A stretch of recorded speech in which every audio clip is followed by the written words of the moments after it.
அனைவருக்கும் வணக்கம். இன்னைக்கு ப்ரீ மார்க்கெட் அனலைஸ்ல எந்த ஸ்ட்ரைக் எந்த விலைக்கு எபோ ஆர் பிலோ சஸ்டைன் ஆனா மார்க்கெட் என்ன டைரக்ஷன் இருக்குன்னு பார்க்கலாம். அதுக்கு முன்னாடி இன்னைக்கு எக்ஸ்பைரி டே, நிறைய விஷயங்கள் சொல்றேன், அப்சர்வ் பண்ணுங்க.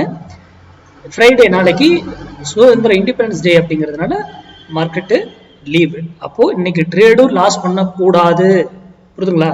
மண்டே ட்ரேட் மிஸ் பண்ணக்கூடாது, ஃப்ரைடே ட்ரேட் லாஸ் பண்ணக்கூடாது. அப்போ ஃப்ரைடே லீவுங்கிறதுனால இன்னைக்கு ட்ரேட் லாஸ் பண்ணக்கூடாது. Very important. உங்களை சைக்காலஜிக்கலி இதை அஃபெக்ட் பண்ணக்கூடாது, புரியுதுங்களா? அப்போ அதுக்கு தந்தாற்போல ட்ரேட். அது மட்டும் இல்ல, எக்ஸ்பைரி டேல ட்ரேட் பண்றவங்க கரண்ட் வீக்ல போனா பிரீமியம் ஈஸியா மெல்ட் ஆகுது அப்படின்னு பயமா இருக்கிறவங்க, நம்ம கால்குலேஷன்ஸ் நம்ம கிட்ட படிச்ச ஸ்டூடெண்ட் நம்ம கால்குலேஷன் அப்படியே போயிட்டு நெக்ஸ்ட் வீக் கால்குலேஷன்ல போட்டு அந்த வேல்யூல அதுல ட்ரேட் எடுத்து பண்ணுங்க, பெட்டரா இருக்கும், பயமே தேவையில்லை. ஓகேங்களா? அடுத்தது 0 to ஹீரோ கால்.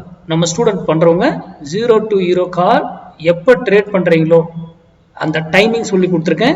எப்போ வரும்போது அதை எடுக்கணும்னு சொல்லி கொடுத்துருக்கேன். எந்த டைம்ல எடுத்தா மல்டிபிள் ஆகும், எந்த டைம்ல எடுத்தா இன்ஸ்டன்டா நீங்க வெளியே எக்ஸிட் ஆகணும், எத்தனை மடங்கு ஆனா எக்ஸிட் ஆகணுங்கிறது எல்லாமே சொல்லி கொடுத்துருக்கேன். அந்த ரூலை ஃபாலோ பண்ணுங்க, அந்த ரூலை மிஸ் பண்ணிடாதீங்க. 0 to ஹீரோக்கு சேஃப் ட்ரேட் 0 to ஹீரோ நான் சொல்லி கொடுக்கறதோட சரி, சேஃப் டு 0 to ஹீரோ வர அன்னைக்கு நானும் என்ட்ரி எடுப்பேன், மற்ற நாள் எடுக்க மாட்டேன். மற்ற எல்லா நாளும் ஆனா நம்ம என்ட்ரியில எடுத்து டார்கெட் கொடுக்குதா இல்லையா, இது வரைக்கும் நீங்க பார்த்த நாட்கள்ல அத்தனை நாட்களுமே கிடைச்சிருக்கும். அது மார்க்கெட் சின்ன மூவ்மெண்ட் இருந்தாலும் நம்ம 0 to ஹீரோ கிடைக்கும். அதுதான் நம்ம 0 to ஹீரோ. 0 to ஹீரோங்கிறது எல்லா நாளும் பண்ணக்கூடாது, எக்ஸ்பைரி டேல மட்டும் தான் பயன்படுத்தும். சரி, இன்னைக்கு அனலைஸ் பண்ணுவோம். 24,600 கால், நல்லா கவனிங்க. 24,600 கால் 62 rupeesக்கு எபோ சஸ்டைன், மார்க்கெட் கோ அப்.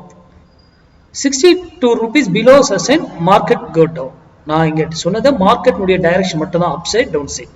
அப்போ 24,600 கால் 62 வரும்போது உங்க டிசிஷன் என்ன முடிவு எடுக்கணுமோ நீங்க எடுத்துக்கோங்க. நீங்க என்ன டெக்னிக் நீங்க என்ன பயன்படுத்துறீங்களோ அதை பார்த்து எடுத்துக்கோங்க. நம்ம மேக்ஸ் கணிதம் அடிப்படையில் அதுக்கு சட்டன் ரூல்ல வச்சு நம்ம ட்ரேட் பண்றோம். நம்ம மார்க்கெட்ல என்ன நடக்க போகுது என்னன்னு தெரியாது, ஆனா நம்ம போடுறோம். வியாழக்கிழமை நான் எப்பவுமே சொல்லியிருக்கேன், வீடியோ லேட்டா தான் வரும், எனக்கு பர்சனல் ஒர்க் இருக்குங்க. எவ்ரி வியாழக்கிழமை லேட்டா தான் வீடியோ வரும்.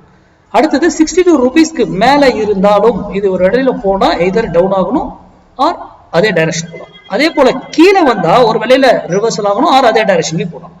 நான் இன்ஸ்டன்டா ஒரு வேல்யூ மட்டும் தான் கொடுக்குறேன், பல வேல்யூகள் இருக்கு. இந்த வேல்யூ வராம போனா அது என்ன செய்யும் அப்படிங்கிறது எல்லாமே ரூல் இருக்கு. அது மட்டும் இல்ல, நம்ம ஸ்டூடெண்ட் இந்த பிரைஸ் மட்டும் வச்சு ட்ரேட் பண்ணணும் அவசியம் கிடையாது. எந்த ஸ்ட்ரைக்கை பார்க்கணும், எந்த வேலையில எடுக்கணும், எல்லாமே அவங்களுக்கு தெரியும். நம்ம இது காமன் பீப்புள் சிந்திப்பதற்காக மட்டும் இந்த வீடியோ கொடுக்குறோம். சிந்தித்து செயல்படுங்க, யாரு சொல்றதையும் நம்பாதீங்க. பப்ளிக் டொமைன்ல யூடியூப், ஃபேஸ்புக், இன்ஸ்டால, ஏன் இன்க்ளூடிங் மீ, நான் சொல்றதையும் நம்பாதீங்க. நீங்க படிச்சு அதை பற்றி புரிதல் தெரிந்திருந்தா மட்டும் ட்ரேட் பண்ணுங்க. நன்றி, வணக்கம், வாங்க.